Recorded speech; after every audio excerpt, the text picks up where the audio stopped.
à tous et bienvenue. Il est 11 heures pour vous, c'est le Friday Show, toujours dans notre nouveau décor. Et cette semaine, gros plaisir parce que c'est un nouveau partenaire dans la communauté Univers VO et ça nous fait vraiment plaisir de les accueillir et de les recevoir. Et pour les représenter aujourd'hui, Guillaume Henry Blanchet, bonjour.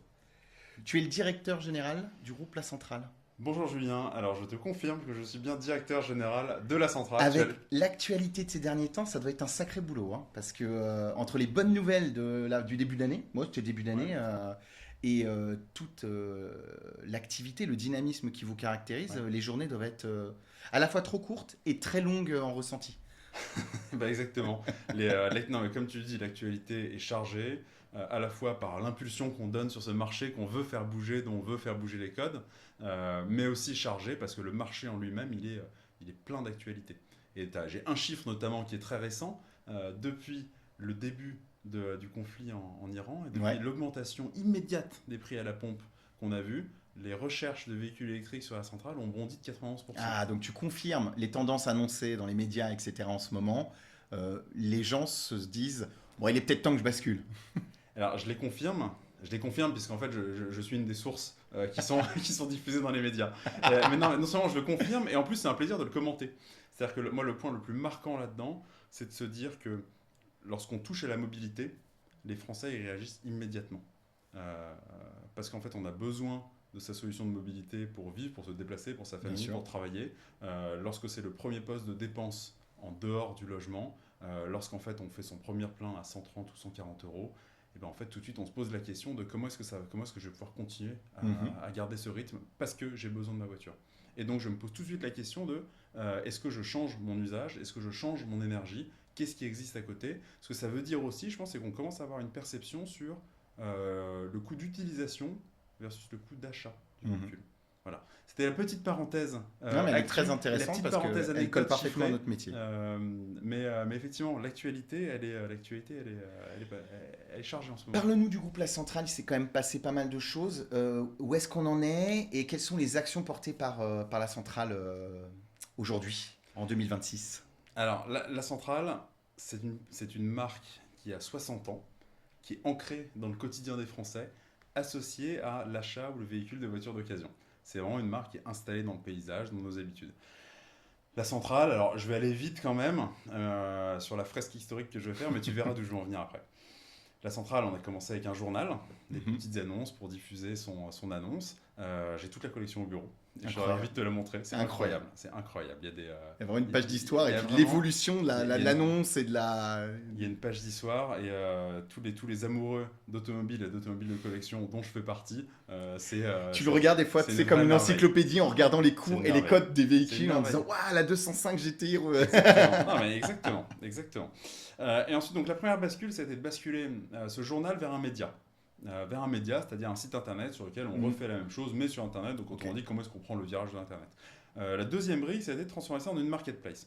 Et qu'est-ce que je mets derrière marketplace? Ça veut dire bien se poser la question de comment est-ce qu'on va chercher tout l'inventaire des véhicules en vente, et Mhm. comment est-ce qu'on amène de l'audience en face pour vraiment faciliter et donner de la liquidité sur ce marché, qui est vraiment le Mhm. but d'une marketplace.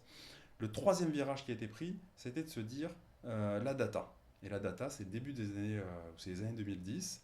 On a une donnée qui est absolument fantastique, qui est d'un côté tout le référentiel des voitures, Mhm.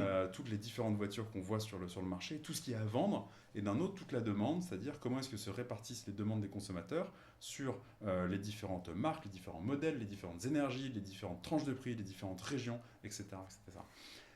Cette data, on l'a mise à disposition dans du SaaS. Ça, c'est une des dernières évolutions. C'est comment est-ce qu'on bascule la centrale en mode SaaS pour les pros. Comment on fait parler cette data pour qu'elle parle aux pros, Exactement. qu'elle puisse agir au quotidien sur leur prise de Comment décision. est-ce qu'on la met? Mhm. Voilà. Et tu as utilisé le mot agir. Mhm. Et ça, c'est le dernier mouvement qu'on lance sur la centrale. C'est comment est-ce qu'on transforme la plateforme SaaS, la marketplace Mhm. SaaS qu'on est, en une marketplace d'IA agentique. Parce que Mhm. le SaaS met à disposition les informations, la donnée.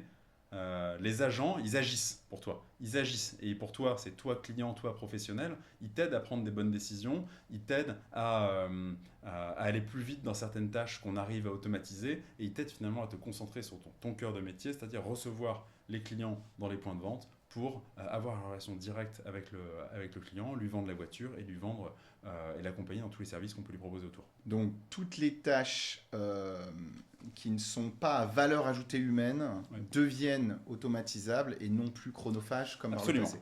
Et ça, c'est possible grâce à deux choses, fondamentalement. La première, c'est avoir un socle de data qui est unique, qui est très solide. Et ça, c'est notre ADN depuis 60 ans. C'est-à-dire, on fait que de l'automobile, rien que de l'automobile. Depuis 60 ans, toutes les équipes ne pensent que par ça. La donnée, depuis le début, est structurée en allant de manière très profonde sur comment est-ce qu'on l'organise le mieux possible. Et la deuxième chose, pour faire un agent, il faut avoir une force de frappe pour mettre en musique cette donnée. Et en fait, ce qui fait beaucoup de sens avec le rachat de la centrale en octobre dernier par le groupe OLX, qui est un leader industriel ou un leader mondial de la marketplace, qui fait notre métier dans plein de pays différents, sur des verticales différentes, c'est-à-dire sur de l'immobilier, sur de l'emploi, etc. Et qui a pu enrichir la vôtre. Voilà, et qui a une force de frappe de plus de 1000 devs, donc des très très grosses équipes techniques, des très grosses équipes dédiées à l'intelligence artificielle, en mode projet et laboratoire, c'est-à-dire sans obligation directe d'avoir un ROI immédiat sur le business, mais vraiment une force de frappe pour mettre en musique la data autour de l'IA, et dont en fait aujourd'hui on bénéficie de manière privilégiée, et pour nous c'est une véritable aubaine en fait. Comment tu arrives à le matérialiser aujourd'hui, parce qu'après il sera important pour nous de matérialiser et d'identifier que une marketplace comme la centrale est un besoin quotidien pour les professionnels. Mais comment tu as matérialisé ces évolutions technologiques et ce côté agent dont tu parlais quels sont les points que tu as identifiés? Alors, j'ai 3 exemples Ouais. dont je peux te parler et dont je te parlerai après. Ouais. Je vais juste finir un point sur la description de la centrale. C'est que la centrale, il y a un deuxième pilier dont on ne parle pas beaucoup, mais qui est extrêmement important, et je rebouclerai sur l'IA après avec justement, c'est Cardiac. Ok, ben bien sûr. Cardiac, qu'est-ce que c'est? C'est la première plateforme média autour de l'auto en France. Ouais. Donc c'est une équipe de 10 journalistes. C'est une petite équipe, hein, mais c'est quand même 10 journalistes. C'est quand même 10 journalistes. Qui passent leur journée dans toutes les voitures possibles mises à disposition par les constructeurs sur toutes les routes d'Europe. C'est l'une des dernières arches de bagnolards existantes aujourd'hui, de passionnés d'automobile. C'est vraiment une des dernières arches. Et ça donne en fait 3 piliers en fait, dans la mission de Cardiac. Le premier, c'est informer les consommateurs sur les modèles qui existent, les tendances, qu'est-ce qui arrive, qu'est-ce qui sort, quelles sont les innovations, qu'est-ce que ça apporte de nouveau, etc. etc. Le 2, c'est conseiller, c'est-à-dire qu'est-ce que cette voiture, qu'est-ce que la Peugeot 3008 vaut par rapport à la Renault Austral, par exemple. Et le 3e, c'est un peu divertir aussi, parce que ça fait 30 ans qu'on essaye des voitures, qu'on a des journalistes qui gravitent dans l'écosystème automobile, on a forcément des anecdotes évidemment croustillantes et divertissantes. Je ne sais pas si tu connais l'histoire de Lamborghini, par exemple. Si, mais je connais l'histoire de Lamborghini. L'histoire de Lamborghini, incroyable. Qui est incroyable. Et ça, c'est des anecdotes du quotidien quand tu discutes avec des gens de Cardiac qui sont vraiment dans le même. D'ailleurs, pour ceux qui la connaissent pas, je pense pour ceux qui nous suivent, mais voilà, mais pour ceux qui la connaissent pas, elle est incroyable. Alors pour ceux qui la connaissent pas, je me fais un plaisir parce que moi je l'ai apprise il y a quelques jours. C'est vrai. Un des journalistes de Cardiac. Je l'ai découverte à la sortie du film, moi. Ils ont fait un biopic sur Lamborghini, ils expliquaient le rapport entre les deux marques, assez dingue. Donc Monsieur Lamborghini est producteur de tracteurs en Italie au début des années 50, industrie florissante puisque on est dans l'explosion de la mécanisation de l'agriculture dans l'Europe de l'Ouest, et donc son entreprise de tracteurs marche très bien. Ça cartonne, c'est vraiment une machine. Ouais. Monsieur Lamborghini est dans le nord de l'Italie, pas très loin de Maranello ou de Modène, je ne sais plus exactement où était l'usine à l'époque, et achète une Ferrari. Ferrari qui à l'époque produisait des voitures uniquement pour financer sa course. Exactement. Lui, il était passionné que par la course. D'ailleurs, c'est pour ça que pendant un temps, il était quasiment entre les mains de Ford, donc pour ta petite histoire, pour ne payer que les courses auto.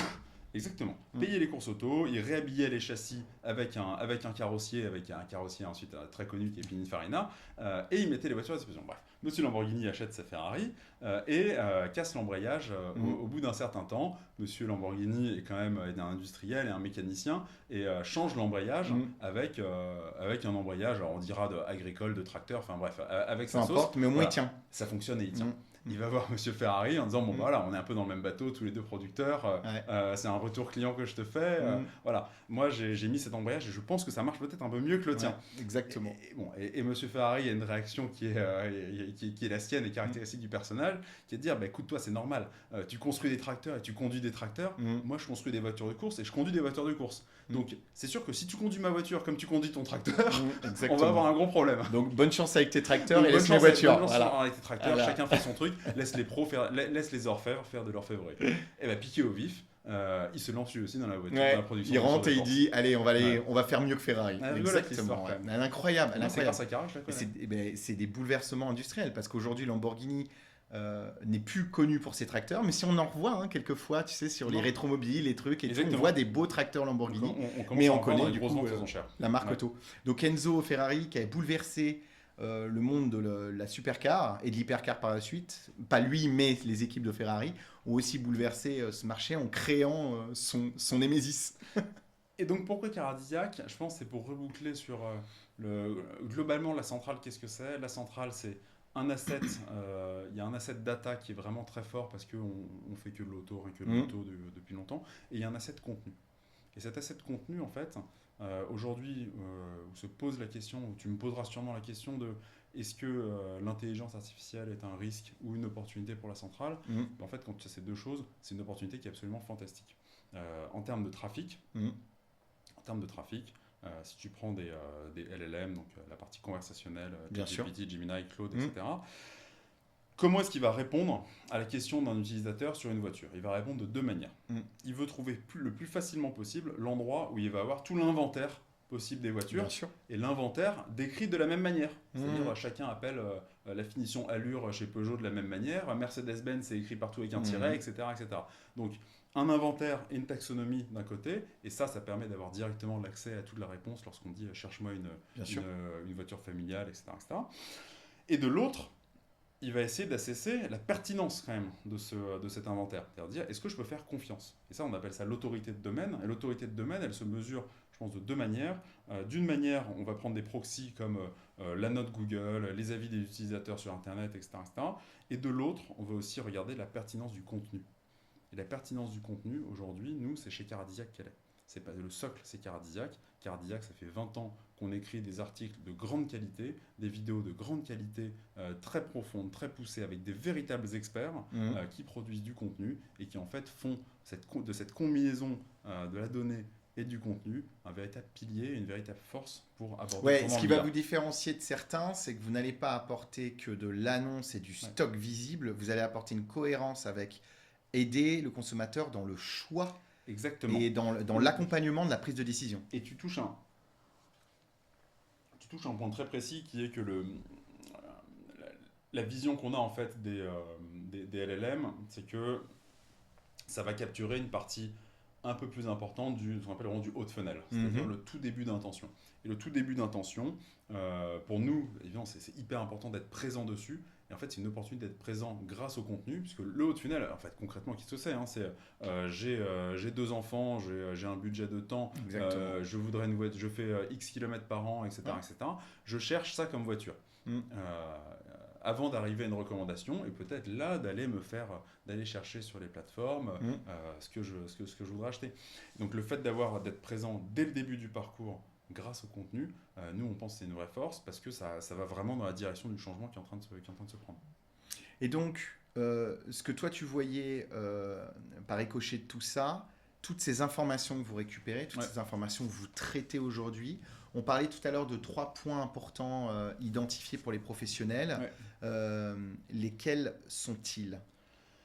Écoute, nous, je vais te donner 3 exemples concrets de l'IA au service des professionnels. Le premier, ça va être sur le dépôt d'annonce. Aujourd'hui, déposer une annonce, ou en tout cas traditionnellement déposer une annonce, c'est relativement long, c'est-à-dire que je vais prendre des photos sur mon parking, je reviens, je les upload sur mon PC, ensuite je tape la plaque, je mets marque, modèle, finition, description, clac, clac, clac, clac, clac. Ensuite j'arrive au moment du prix, alors le prix comment je vais faire ? Bon, je sais que je l'ai acheté à temps, il faudrait que je prenne un peu de marge dessus, je vais aller sur la centrale pour comparer un peu les différents prix, qu'est-ce qui se vend, etc., etc. Et puis je vais faire mon prix. Tout ça c'est fait avec beaucoup d'intelligence et beaucoup de finesse, parce que le vendeur il connaît son métier, mais ça prend du temps. L'IA, qu'est-ce qu'elle t'aide à faire ? Globalement, à partir d'un set assez réduit de photos, elle permet de générer d'autres photos et des photos qui sont améliorées et qui sont sexy et qui donnent envie de cliquer sur la voiture. L'IA elle permet de reconnaître quelle voiture est mise en photo, et donc de faire directement le remplissage de l'annonce. Autrement dit, elle permet de générer en fonction du type de vendeur, en fonction de la voiture, de son historique, etc. Elle permet de générer un commentaire du vendeur approprié. Et puis l'IA, elle permet de recommander un prix. C'est-à-dire un vendeur qui a un objectif de rotation, eh ben, elle va recommander un prix pour que la voiture elle parte vite.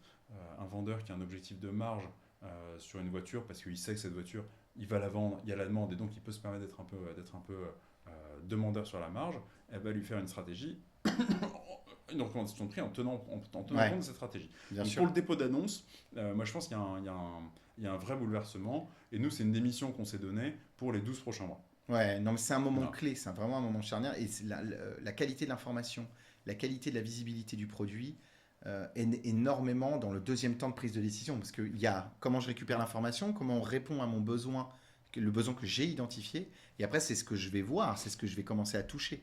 Et je pense que là, il y a une carte à jouer. Je pense que la force de la centrale là-dessus est clairement visible par rapport à d'autres plateformes, très concrètement. En tout cas, nous, on s'appuie, on va beaucoup dans cette direction. Non, mais ça se voit en termes de... Aujourd'hui, déjà, qualitativement, ça se voit. Merci. Mais pas pour jeter des trucs, hein, mais encore une fois, c'est voilà. Je repense à des annonces qu'on peut voir où tu as un bout de texte qui est jamais le même, où elle est jamais vraiment structurée. Ça, c'est quelque chose qu'on est censé normalement de moins en moins voir à l'avenir. Complètement. Complètement, c'est vraiment ce qu'on attend d'une plateforme, c'est ce qu'on attend d'une marketplace, c'est ce qu'on attend d'une marketplace qui se revendique IA agentique. Tu sais, pendant des années, c'était le prix, on se disait on s'en fout, mais le prix, les gens... Bah ouais, mais non, aujourd'hui, l'information, elle doit être complète parce que les gens sont habitués et savent chercher. On n'est plus au début des années 2000. Quoi. Exactement. Voilà. Exactement, on n'est plus sur le portail en ligne, en fait. Voilà. On est vraiment sur une marketplace qui est nourrie à l'IA. Moi, je t'ai coupé au trop. La deuxième, non, il n'y a pas de problème. Je pense que le deuxième exemple que je vais utiliser et qui aujourd'hui est déjà vraiment fonctionnel pour tous les pros sur la centrale, c'est une analyse et une recommandation sur l'inventaire. C'est-à-dire, je prends l'inventaire d'un professionnel et je suis capable de distinguer 3 zones. Il y a une zone verte, c'est-à-dire une zone verte, c'est du bon stock. Okay. Une zone rouge, c'est du mauvais stock. Et une zone blanche, c'est du stock que tu devrais avoir, mais que tu n'as pas. Cette analyse, pourquoi est-ce qu'elle est puissante? Elle est basée sur 2 choses. Elle est passée d'une sur le pricing, le prix des véhicules. Oui. Et ça, pour le prix, nous, on utilise la partie données historique des annonces qu'on voit entrer, qu'on voit sortir sur la plateforme. Et elle est basée sur la partie demande. Donc là, on est sur une tension de marché par rapport au prix. Exactement, on est sur une tension de marché. C'est exactement une notion de tension de marché. Est-ce que c'est une voiture qui est très stockée sur le marché, sur laquelle il n'y a pas beaucoup de demandes? C'est plutôt la zone rouge. Est-ce que c'est une voiture qui n'est pas stockée sur le marché, sur laquelle il y a beaucoup de demandes? Et là, c'est la zone verte. Et ensuite, on te donne, sur les 3 différentes actions, des leviers pour prendre des décisions. Donc, sur la zone rouge, par exemple, on met à disposition la centrale pro pour que tu puisses éventuellement vendre ces voitures en B2B ou explorer toutes les possibilités pour vendre cette voiture. Ouais, ne peut pas rentrer sur ce marché trop tendu. On te dit, il y a peut-être d'autres moyens pour toi de... Il peut y avoir d'autres débouchés. Et c'est vrai qu'en la vendant en B2B, ce ne sera pas le même prix qu'en retail. Mais au moins, nous, ce qu'on fait, c'est qu'on offre des solutions et après, on te fait une recommandation sur la prise de décision, mais elle reste à ta main. La prise de décision, c'est la tienne, mais elle correspond à... Si jamais tu as un besoin de cash flow, si tu as un besoin immédiatement de trésorerie et que tu sens que de toute façon, sur ce marché-là, ce sera complexe, vends. Voilà. On le répète jamais assez. Vendez. Voilà. Et à l'inverse, mais ça marche aussi dans l'autre sens. C'est-à-dire qu'on peut avoir une voiture en stock depuis un certain temps sur lequel on aimerait bien que ça parte. Et nous, on est capable de dire, cette voiture, non, il faut la garder. Il y a de la tension de marché. L'acheteur, il est peut-être pas passé pour une raison X ou Y, mais celle-là, tu devrais la garder. Mais tu peux la vendre. Tu as des préconisations, c'est que tu es capable de donner des préconisations de temps de détention supplémentaire ou peut-être pas encore jusque-là. Juste la préconisation sera de dire, elle aura son temps, voilà, parce que nous, c'est vrai que notre discours, il est vraiment, moi je suis pour les flux constants. Moi je suis pour que ça rentre, ça sorte, ça rentre, ça sorte, ça rentre, ça sorte, ça rentre, ça sorte. Tu perds, c'est pas grave, tu rattraperas sur quelque chose d'autre. Mais c'est aussi très angélique comme manière de voir les choses. La réalité, elle est très différente.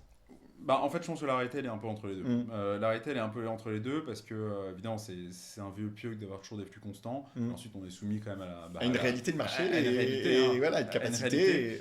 Mais avoir les flux constants, là où j'abonde dans ton point, et ça, c'est pour avoir été vendeur de voitures et pour avoir été concessionnaire pour avoir été dans la peau de nos clients pendant 10 ans auparavant, en fait, il n'y a pas que la vente de voitures qui anime un point de vente. Ouais. Il y a l'atelier derrière, il y a la vente de véhicules neufs, il y a différents services qui collaborent ensemble. Mhm. Et donc le fait d'avoir toujours un dynamisme fait que tout le monde marche un peu à la même vitesse. Et pas, il y en a un qui s'excite au moment où bah ça y est, les acheteurs de voitures d'occasion sont là, du coup, il faut toutes les passer en atelier. Ah bah non, et l'atelier, en fait, il y a aussi de la demande là, et on crée un déséquilibre, on crée un retard sur les commandes, qui se déverse le mois d'après, parce qu'on peut enfin traiter les commandes, les horaires ateliers. Mais en fait, quand le VO réarrive, bah, comment est-ce qu'on fait, etc., etc., etc. Donc c'est pour ça qu'il y a besoin d'avoir un flux constant aussi, parce que tout le monde doit marcher en même temps, à la même vitesse, sur un rythme serein.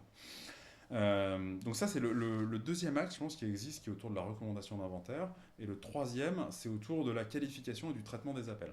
Exemple, nous on est en train de mettre à disposition une technologie qui permet de détecter lorsqu'un appel va être manqué et de prendre le relais sur la boîte mail du pro plutôt que ce soit le pro qui arrive sur sa messagerie.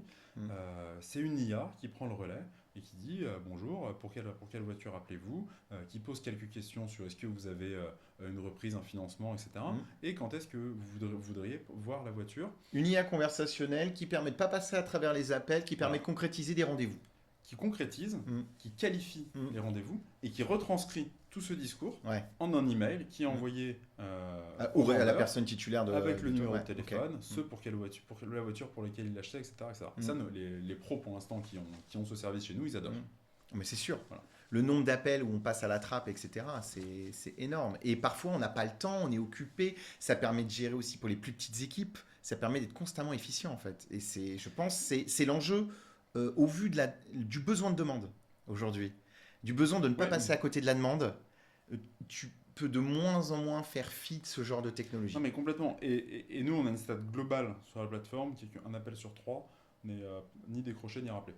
Alors, évidemment, ça ne veut pas dire que tout le monde fonctionne comme ça. Bien sûr. Mais c'est un indicateur moyen qui montre quand même qu'il y a un problème. C'est un indicateur moyen. Exactement. Donc, on a vu, qu'est-ce que tu vois d'autres forces sur la data aujourd'hui, la manière avec laquelle vous traitez, parce qu'on a parlé aussi de l'IA, mais on a parlé aussi de la data. Est-ce que tu vois d'autres forces de la centrale dans le traitement de la donnée aujourd'hui mise à disposition des professionnels? Je pense aujourd'hui,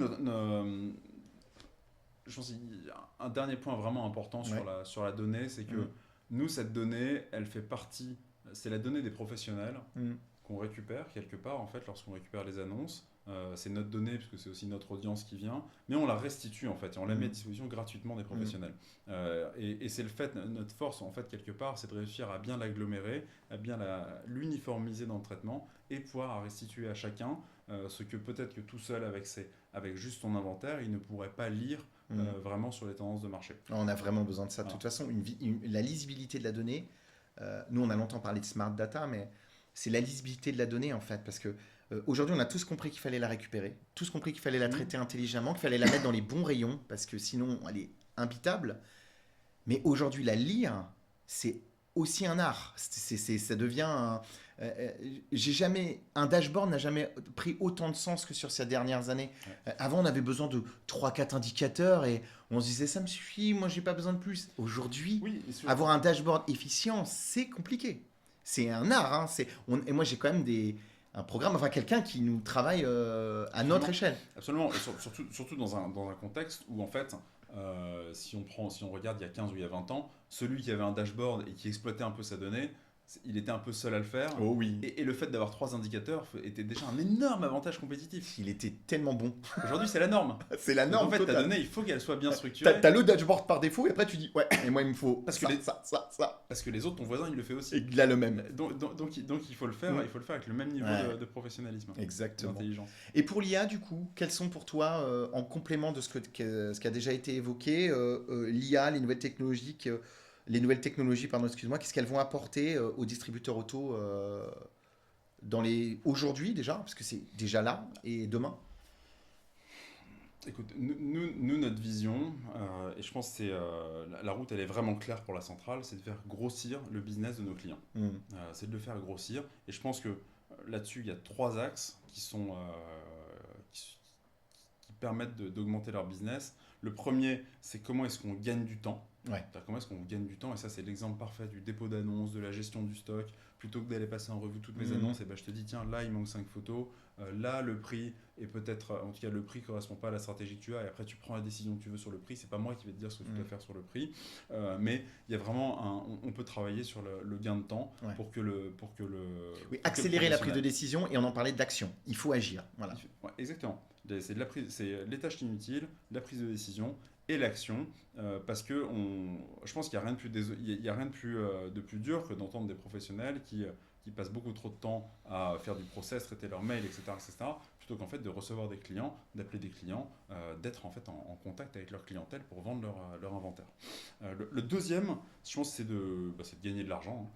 Et gagner de l'argent, c'est nous concrètement par quoi ça passe, c'est faire une recommandation pertinente de prix pour que ça corresponde à ta stratégie. Encore une fois, si ta stratégie c'est de maximiser les rotations, eh ben on va te permettre on va te recommander de placer les véhicules à ce prix-là. Si ta stratégie c'est de maximiser les marges, on va te recommander sur ce prix-là. Si tu veux, si tu veux le différencier par voiture, on peut le faire aussi. Mais vraiment, il y a une action, je pense, directe pour gagner de l'argent. Et le troisième, comme tu le disais, mais moi j'en fais vraiment un axe particulier, c'est la prise de décision. Aujourd'hui, moi j'ai une vraie conviction, c'est que un vendeur VO, il est expérimenté, il connaît son métier, il connaît ses clients, et même si les voitures changent, il sait vendre une voiture, il sait à qui il va la vendre, et il sait sentir chez le client qu'est-ce qui va correspondre. Moi, ce que je veux, c'est juste lui mettre des outils à disposition pour amplifier cette intuition, pour accélérer cette expérience et pour le rendre en fait encore meilleur, quoi. Selon toi, pour une marketplace comme la centrale, qu'est-ce qu'elles peuvent continuer à apporter, à créer comme valeur pour les distributeurs auto? Ça va être quoi pour toi les autres forces identifiées? Alors, il y a vraiment deux axes de création de valeur pour la marketplace. Le premier, c'est concrètement comment est-ce qu'on génère des contacts et des ventes. Nous, c'est ce qui nous anime quand même au quotidien. Hein. Un des piliers de la stratégie pour les équipes produits, c'est délivrer plus de leads. Le deuxième pilier, c'est délivrer des leads de meilleure qualité. Des piliers, en tout, il y en a 3. Hein. Donc, tu vois, c'est assez clair. Et pour te donner quelques chiffres, nous, en 2 ans, on a augmenté le trafic de 40% sur la plateforme. Oui, il y a eu un énorme travail là-dessus. Hein. Et doublé la conversion, ce qui fait que le nombre de leads a augmenté de 80%. Et en plus, il est plus qualitatif. Voilà. Donc, gros travail là-dessus. Et en fait, on doit toujours travailler là-dessus. Hein. On peut toujours s'améliorer, on peut toujours mieux qualifier les leads, on peut toujours mieux aider les clients à traiter les leads, etc., etc. Il y a énormément d'actions et d'initiatives qu'on peut faire là-dessus et qui sont en fait au bénéfice direct de nos clients pour revenir à ma mission qui est comment est-ce qu'on leur apporte plus de business dans les concessions. Le deuxième rôle vraiment de la marketplace, c'est de leur faire gagner du temps en leur mettant à disposition tous les outils d'une plateforme d'IA agentique. Quoi. Donc moi, j'ai commencé à te parler du dépôt d'annonces facilité, mais en fait, on peut aller vraiment plus loin, et même peut-être que la vision à terme, c'est de se dire, la centrale non seulement te permet de déposer une annonce, mais en plus de générer plein de contenus vidéo à partir de cette annonce, tu peux les diffuser sur YouTube, tu peux les diffuser sur TikTok, tu peux les diffuser sur ton site, tu peux les diffuser où tu veux. Je peux aussi te préparer des annonces que tu vas diffuser, que tu vas envoyer sur ton DMS et que tu diffuses ailleurs. Si tu veux la mettre directement sur Le Bon Coin, pourquoi pas la diffuser aussi directement sur Le Bon Coin dans la passerelle, pourquoi pas la mettre directement sur ton site internet. En fait, on peut imaginer vraiment plein de choses quoi, pour les aider à aller plus vite, quoi, tout simplement. Ouais. C'est ça, c'est encore une fois, on parlait d'accélérateur, et donc là tu parles donc de diversité et diversifier le contenu, ce qui correspond plus ou moins à ce que tu annonçais sur Caradisiac, à votre échelle, mais de dire aux professionnels, le contenu chez vous, il va être important aussi. Oui. Et ça, c'est vraiment la donnée aussi. Quand tu parlais de l'action, moi je vais le vulgariser juste, mais à l'action aujourd'hui, pour que vous compreniez ce qui a été dit aussi, le vrai moteur de recherche, de plus en plus aujourd'hui et demain, c'est l'intelligence artificielle. On parlait de Claude, on a parlé de ChatGPT, on peut parler de beaucoup d'autres solutions qui sont de plus en plus nombreux, et à mon avis, ils vont être de plus en plus nombreux. Et jusqu'à ce qu'on trouve un leader qui aujourd'hui pourrait être considéré comme ChatGPT, mais qui on va trouver un leader quotidien. Et la manière de rechercher est différente d'avant. Ça ne sera plus aujourd'hui les pages de référencement, mais ça va être le contenu et la qualité du contenu. Donc c'est pour ça que tu disais, le contenu, il faut apporter du contenu. En fait, ça va être les deux. Mm. C'est-à-dire que ça va être les LLM, et aujourd'hui, je ne sais pas s'il y en a un qui gagnera par rapport aux autres. Ouais, mais je sais pas non plus. C'est vrai que ça évolue pas et mal. même, je ne pense pas. Tu penses qu'il y aura au pléthore Ouais. encore de... Moi, je pense qu'on peut en avoir D'accord. plusieurs qui continuent à coexister. Ce qui est important, c'est Il n'y aura qu'on- pas d'effet googlisant, tu penses, à terme là-dessus, un acteur qui écrase quand même beaucoup, Ouais, qui prenne 80% de part de marché là-dessus? C'est des avis perso, C'est très dur à prédire, et en tout cas, moi, je vois pas de signe pour l'instant. Ouais.